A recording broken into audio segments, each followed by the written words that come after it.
I am getting married in a few months to the love of my life, Josh. We've been together for 6 years through everything.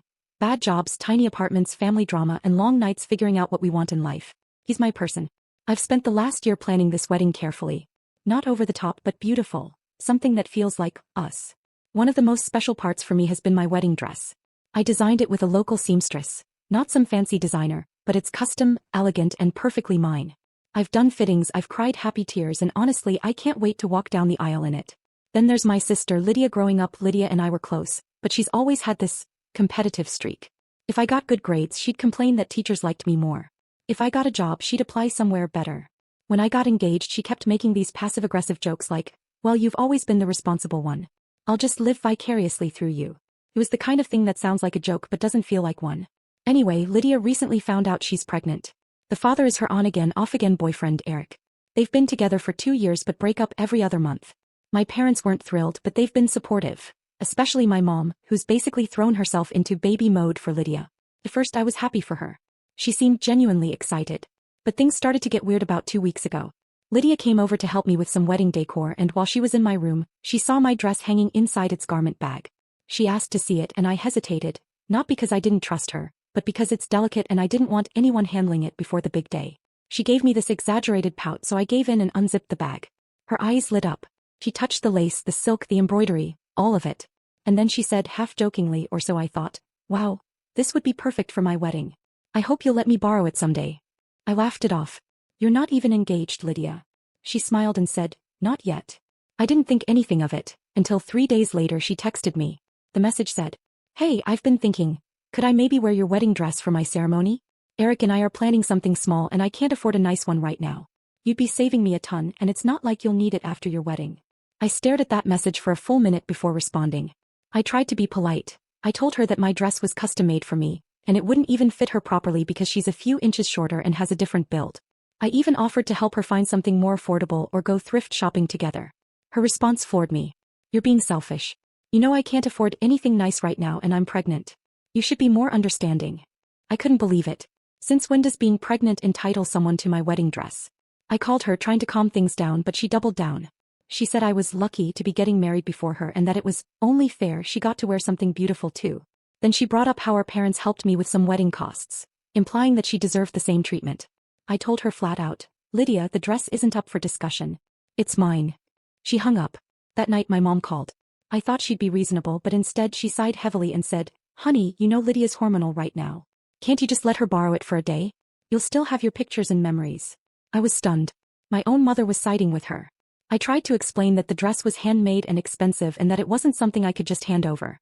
Mom said, "You're being too rigid. Family should help each other." I couldn't believe what I was hearing. I ended the call before I said something I'd regret. A few days passed with radio silence. Then Lydia showed up at my apartment unannounced, and she wasn't alone. She had Eric with her, looking awkward as hell. She came in all smiles, saying she wanted to talk things out. Against my better judgment, I let her in. She sat on the couch, acting sweet at first, but then she said, "I've been thinking about it and I really think it would mean a lot if you let me wear your dress.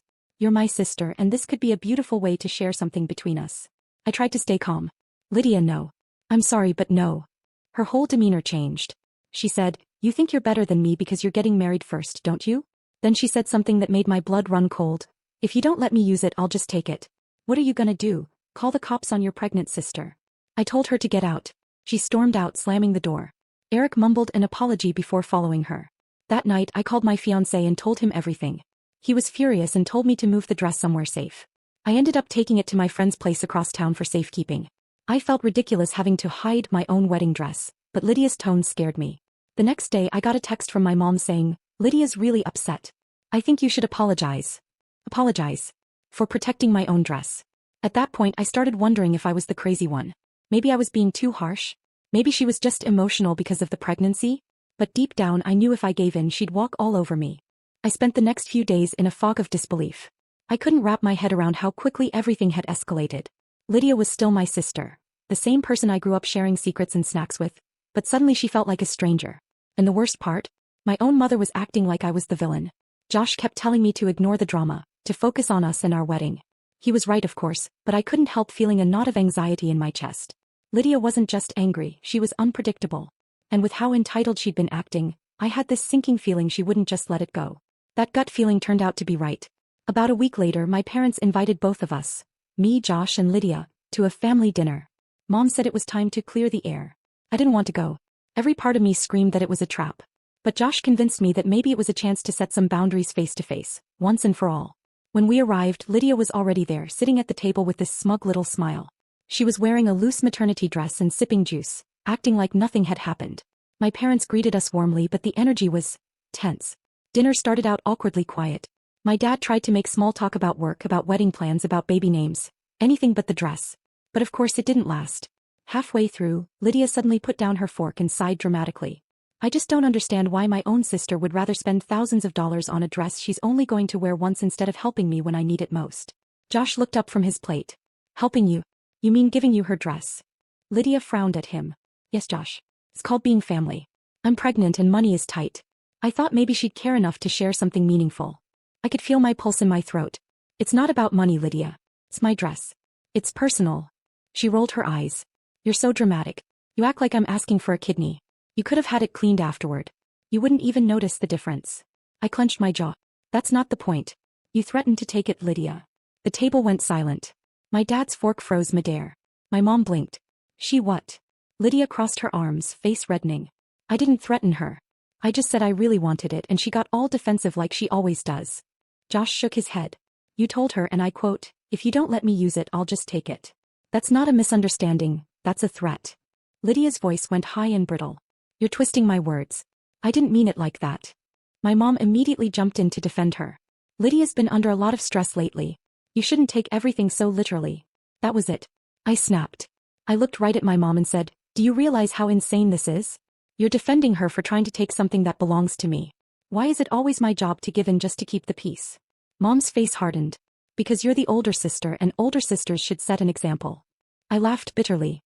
An example of what? Letting Lydia get away with whatever she wants? For the first time my dad spoke up. Enough. Both of you. He looked at Lydia. You shouldn't have asked her for that dress and you definitely shouldn't have said you'd take it. Apologize. Lydia looked like she'd swallowed glass. She muttered something that might have been sorry, but she didn't mean it. Not even a little. Josh and I left early that night. I thought maybe, that would be the end of it. But again I underestimated her. 2 nights later I got a call from my friend Emily, the one keeping my dress at her apartment. She sounded panicked. Hey, your sister just showed up here. My stomach dropped. What? She said you told her to pick up your dress. I didn't believe her, but she kept insisting she was helping with alterations. I didn't give it to her, don't worry, but she wouldn't leave until my roommate told her we were calling the cops. I felt like my world tilted sideways. Lydia had actually tried to take my wedding dress. I called her immediately. She didn't answer. I texted her. What the hell is wrong with you? You showed up at Emily's trying to steal my dress? Are you out of your mind? No response. Then a few hours later I got another text, this time from my mom. Lydia told me you overreacted again. She was only trying to see the dress because she wanted to make peace. I was speechless. I realized then that no matter what Lydia did, Mom would find a way to excuse it. Josh was furious. He said we should go completely no contact until after the wedding and I agreed. I blocked Lydia's number, stopped answering my mom's calls, and focused on finishing the last few weeks of planning. For the first time in months things felt peaceful. I could actually breathe. Then the twist. 2 weeks before the wedding my cousin Sarah called me out of nowhere. She sounded awkward, hesitant. Hey, I don't know if I should even tell you this, but Lydia's been telling people you gave her the dress. I froze. What do you mean? She said you lent it to her because you felt bad for her. She even showed pictures of herself in it. My blood went cold. In it? What pictures? She posted some selfies on her private story. She's wearing a white dress that looks like a wedding gown. I thought it was weird, but she said it was yours and that you were sharing it. I grabbed my phone and went to Lydia's Instagram. I couldn't see her story since she'd blocked me, but Sarah sent screenshots. And sure enough, there she was. Lydia. Wearing a long white dress. Not mine, thank God, but one that looked eerily similar. She'd clearly gone out and found a knockoff version of my design. The same lace pattern. The same silhouette. She'd even captioned it. Can't wait for my special day, red heart, thanks to my amazing sister for letting me wear something so meaningful, bride with veil, light skin tone, female sign. Felt like someone had punched me in the chest. She was using me to get attention. Pretending I was part of her delusion. I unblocked her number and called immediately. She picked up on the second ring, her voice sugary sweet. Hey sis. What's up? What's up? Are you serious right now, Lydia? Why are you posting pictures pretending I gave you my dress? She laughed. Relax, it's not your dress. It's just inspired by it. I found it online. And what's the big deal? It's flattering for both of us. I was shaking. You're using my name for clout, Lydia. People actually think I agreed to this. Take it down. She huffed. God, you're so controlling. You're obsessed with being perfect, aren't you? Everyone has to see how amazing and classy you are. The perfect bride, the perfect sister. You can't stand when someone else gets attention. I can't stand being lied about, I shot back. She hung up. I didn't sleep that night. I kept thinking about all the ways Lydia had twisted things. The manipulation, the entitlement, the shamelessness. I'd spent months trying to protect my boundaries and she kept crossing them like they meant nothing. The next morning I called my dad. He'd been quiet throughout most of the drama, but I needed someone rational to hear me out. I told him everything, about Emily's call, the fake dress, the Instagram post. He didn't say anything for a long time, then finally muttered, "I'm sorry, kiddo. I should have stepped in sooner." He promised to talk to Lydia and make sure she left me alone. And you know what? It worked, sort of. Lydia didn't show up at my wedding. She didn't send a gift or a message, nothing. Just total silence. For a moment I thought I'd finally gotten peace. But about a week after the wedding, when Josh and I got back from our mini honeymoon, I came home to a card in our mailbox. No return address, but I recognized her handwriting instantly. Inside was a photo. A professional photo of Lydia and Eric standing in some backyard setup, both wearing white. Her in that knockoff dress. Him in a cheap suit. At the bottom, in fancy cursive font, it read, "Celebrating love in our own way. Congrats on your wedding, from one bride to another." There was no apology, no acknowledgement, no shame. Just pure, delusional spite. I laughed. Not because it was funny, but because I was done. Completely done. I threw the card away, blocked her again, and deleted every trace of her number and social media from my life. Sometimes you don't need a big confrontation or a revenge plot. Sometimes, the real power is in cutting someone out and letting them live in the mess they created. Lydia wanted attention. She wanted my moment, my dress, my spotlight. But in the end I got something she'll never have. Peace. And that dress. It's hanging in my closet right now, still perfect, still mine. Every time I see it, I'm reminded not just of my wedding day but of everything I learned about boundaries, self-respect, and what it really means to let go.